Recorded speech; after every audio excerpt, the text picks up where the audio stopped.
नमस्कार मंडळी. खमंग खुसखुशीत आळू वडी कशी बनवली जाते चला पटकन बघून घेऊया. सर्वात आधी आळूची पानं स्वच्छ धुवून सुकायला ठेवायची आहेत.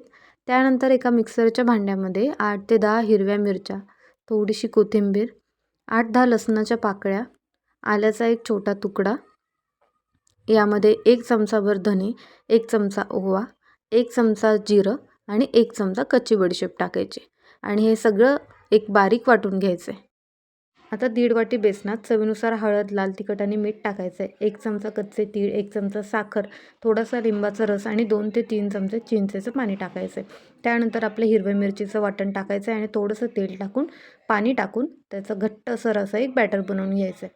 आता मी दाखवल्याप्रमाणे आळूच्या पानांचे देठ आणि मागच्या शिरा जर जाड असतील तर काढून घ्यायच्यात आणि सगळी पानं एकावर एक ठेवून 1-2 वेळेस लाटण्याने फिरवून घ्यायचं म्हणजे ते नरम होतात. आता आपण वड्या करायच्या आधी एकीकडे पाणी गरम करायला ठेवून देऊया. एका भांड्यामध्ये पाणी गरम करायचं, त्यानंतर चाळणीला तेल लावून वाफवण्यासाठी ठेवून द्यायचं आहे. आता मी दाखवल्याप्रमाणे आळूची पानं एकमेकांवर ठेवून त्याच्यावर बनवलेलं बेसनाचं पीठ लावून घ्यायचं आहे.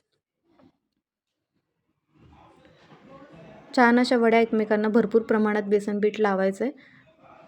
व्यवस्थित सगळी पानं 7 ते 8 पानं एकमेकांवर लावून झाली की आता वडी आपण रोल करून घेऊया.